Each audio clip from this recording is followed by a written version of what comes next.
Hello बच्चों, आज मैं आप लोगों को फर्स्ट डे है आप लोगों का, इसलिए मैं थ्रेडिंग का क्लास देने जा रही हूँ। ठीक ना। फर्स्ट हमारा आ जाता है थ्रेड। जैसे थ्रेडिंग होता है क्या, उसको पहले समझना है। Threading area, face, eyebrow shape, eyebrow mapping, thread का लाभ, प्रक्रिया और आफ्टर केयर, है ना। ये हमारा टोटल टॉपिक हो जाता है 5। फर्स्ट में हमारा आता है थ्रेड एरिया। थ्रेड एरिया हमारा कहाँ कहाँ पे होता है ये जानकारी होनी चाहिए। जैसे हम पूरे फेस का बाल हटा सकते हैं, आईब्रोज आ गया,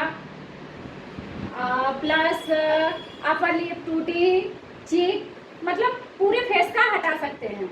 और वैक्सिंग जहाँ पे करते हैं, वैक्सिंग जैसे हम लोग करते हैं, और कुछ बहुत बाल जो रह जाते हैं वो बाल को भी हम थ्रेड से हटा सकते हैं। क्लियर। दूसरा है फेस और आईब्रो शेप। तो हम लोगों को फेस का आकार को भी समझना है और आईब्रो का शेप को भी समझना है। तो कुल कितने होते हैं हमारे शेप के आकार? 5 होते हैं, और हमारे आईब्रो के आकार भी 5 होते हैं। ठीक ना। जैसे 5 होते हैं, उसमें से आप लोग को थ्योरी में बताया जाएगा। जैसे स्क्वायर कुछ बता दे रहे हैं, जैसे square shape, round shape, Oval shape, है ना। प्लस इसी तरह से आईब्रो का भी आकार होता है square shape, Oval shape, long shape, arch shape, इस टाइप से होता है। ठीक ना। तो इसके कुछ टाइप्स होते हैं हमारे फेस के और आईब्रोज के, इसे समझना है। जैसे क्लाइंट के आईब्रोज को देख के हमें समझना है कि आर्च शेप में है कि लॉन्ग शेप में है कि स्क्वायर शेप में है, उसको समझ के बनाना है ना। आईब्रो मैपिंग हम लोग कैसे करेंगे? आईब्रो मैपिंग हम लोगों को, जैसे हमारा होता है ना, जैसे नोज है, नोज से लेके हमारा जो यहाँ से जो नोज के आकार से सीधे आईब्रो के आकार जो जाते हैं, वहाँ से हम लोगों को समझना है कि कैसे हम आईब्रो को शेप दे सकते हैं। तो हमारा जो ये एरिया होता है ना, ये एरिया हमारा इम्पोर्टेंट एरिया होता है। इसमें से हल्का बाल लेना है। ठीक ना। ऐसे अगर मापेंगे तो हम लोग यहाँ से यहाँ 90 डिग्री होगी, फिर यहाँ से 20 सेंटर से लेंगे तो यहाँ से हमारी 60 डिग्री होगी। ठीक ना। यहाँ से लास्ट में जाएंगे तो 40 डिग्री होगी। ओके, उसको समझना है। उसके बाद क्या करना है, हम लोगों को ये जो यहाँ से जो लेना है, इसमें हल्का निकालना है, फिर जाके बीच में थोड़ा डीप। जैसे मान के चलो ये हमारा आईब्रो है। ठीक ना। यहाँ से हम 90 डिग्री लिखे हैं, यहाँ से 60, यहाँ से 40। ठीक ना। तो यहाँ से हल्का निकालना है। ठीक ना। यहाँ से यहाँ थोड़ा कम लेना है, क्योंकि फर्स्ट टाइम ही अगर हम लोग यहाँ से यहाँ पूरी तरह से अगर धागा को पूरी तरह से ऐसे करके निकाल दे तो दिक्कत होगी ना। तो हम लोगों को फर्स्ट में हल्का चलाना है धागा, फिर इसमें थोड़ा डीप जाना है, फिर इधर लास्ट आके कॉर्नर बचाना है, इसलिए कम लेना है। ओके, तो इससे हमारा आईब्रो शेपिंग अच्छी होगी।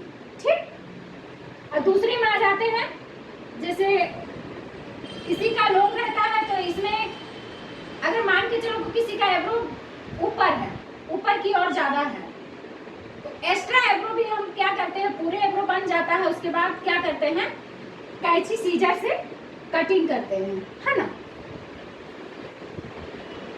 उसके बाद फिर आईब्रो से लाभ भी होता है ना। अब तो समझ गए हैं, मैपिंग समझ गए हैं ना आप लोग, समझ में आ गई है। उसके बाद आ जाती है थ्रेड से लाभ भी हम लोगों को मिलता है। तो उसमें से क्या लाभ है, जैसे कि होता है, हम लोग आईब्रो बनाने के बाद हम लोगों का जो फेस का आकार होता है वो चेंज हो जाता है। आईब्रो बनने के बाद होती है ना, हम लोग का फेस का आकार चेंज हो जाता है, थोड़ा आकर्षित दिखने लगते हैं। बहुत सारे मतलब क्या बोले, चेहरा का जो बनावट होता है वो एकदम चेंज हो जाती है। आईब्रो बनने के बाद हम लोग सुंदर लगने लगते हैं ना। हाँ, वैसे ही चीज है। और प्रक्रिया में आ जाती है। फर्स्ट जैसे कि हम लोग ये तो समझ गए कि थ्रेड एरिया, फेस और आईब्रो शेप, आईब्रो मैपिंग, ये सारा जानकारी तो हो गई, लेकिन हम लोग को इसमें मटेरियल क्या क्या लगती है इसको भी तो जानना जरूरी है। जैसे थ्रेड में हम लोग को 40 नंबर धागा लगती है, हैंड बैंड लगेगी, प्लस एसटी जेल। किसी का मान के चलो कि तुम लोग थ्रेड कर रही है और कट गया, तो उस बीच में तुम लोग क्या करेंगी? तो एसटी जेल डालेगी। जैसे हमारे पास ये एसटी जेल है आयुर का, तो इसको हम लोग थोड़ा सा कॉटन के माध्यम से लेंगे और उसके एब्रोज में अप्लाई करेंगे टैप टैप करके। तो उससे क्या होगा, कस्टमर को रिलैक्स मिलेगी। बट और क्या होगा कि उसका जो कहीं पर कट भी गया, ब्लड भी आ रहा है ना, तो इसको डालने से तुरंत ब्लड रुक जाती है और रिलैक्स मिलता है कस्टमर को। इसके लिए हम लोग को इसको यूज करना एकदम एब्रो में कंपलसरी है। ओके, उसके बाद थोड़ा सा और पूरे एब्रो बनने के बाद रिलैक्स लेने के लिए क्या करना है, रिलैक्स लेने के लिए से जो क्लाइंट के हिसाब से, बहुत मोसाइजर पसंद करती है कि मुझे मोसाइजर लगा दीजिए, और बहुत बोलती है नहीं हमको एलोवेरा जेल चाहिए, तो हम लोग क्या करेंगे, जेल डालेंगे कस्टमर के हिसाब से। ओके, और जैसे 40 नंबर धागा है, ये धागा हम लोगों को एकदम यही धागा थ्रेड में जाता है ना। और छोटी सीजर हमारी इस तरह से रहता है, छोटी सीजर।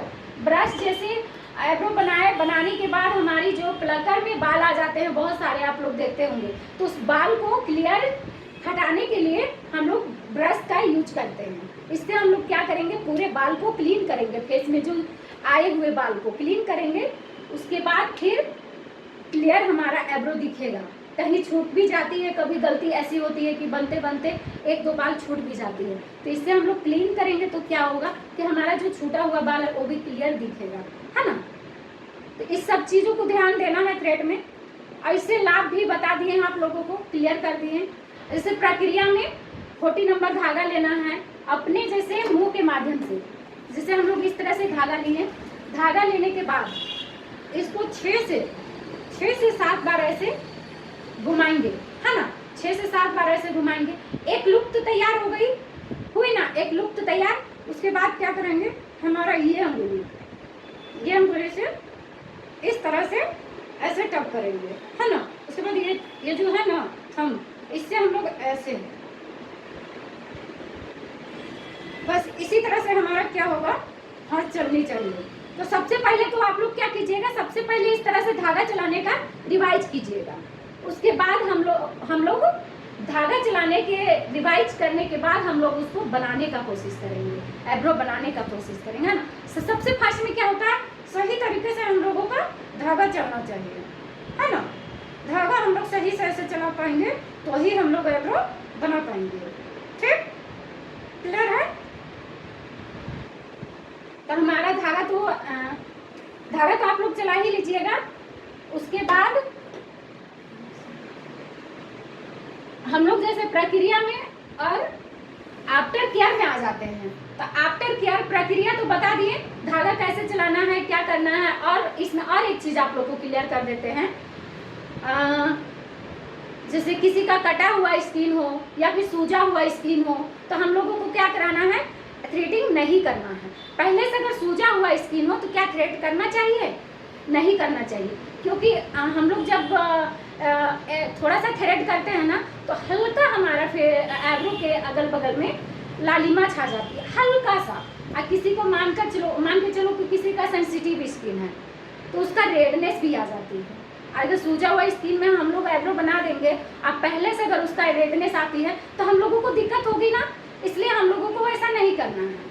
हम लोगों को उसका स्किन को देख लेना है कि कैसा स्किन है, क्या है, उसके बाद थ्रेड चलाना है। ओके।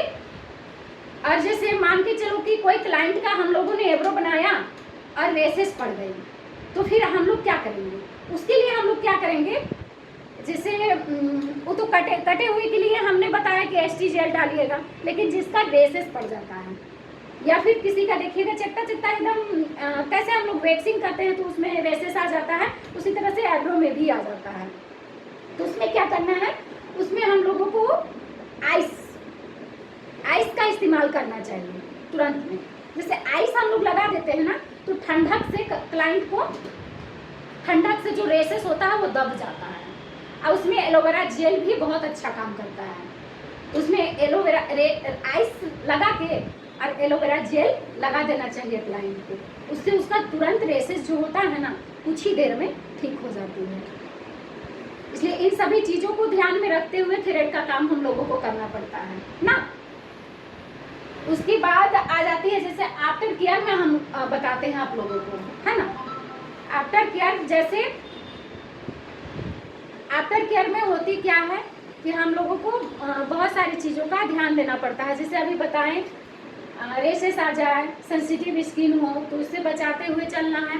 प्लस उसके बाद क्या करना है कि हम लोग अगर थ्रेड किए हैं तो उसको कम से कम 2 दिन तक फेशियल नहीं कराना चाहिए। फेशियल, ब्लीच या फिर किसी भी प्रकार का क्लीनअप वगैरह नहीं कराना चाहिए। स्किन से रिलेटेड कोई भी सर्विस नहीं लेना चाहिए, है ना, अगर हम लोग थ्रेड किए हैं तो।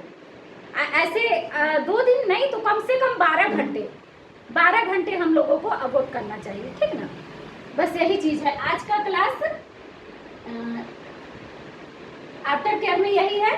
बाकी किसी में डाउट आप लोगों को तो आप लोग क्लियर कर सकते हैं, है ना। और आप लोगों को तो सारी चीज़ क्लियर कर दिए। अब किसी प्रकार का कोई दिक्कत, डाउट? अब अगला क्लास में हम लोग जैसे इसका प्रैक्टिकल करेंगे, उसके बारे में जानेंगे। आज का क्लास इतना ही में समाप्त होती है, ठीक।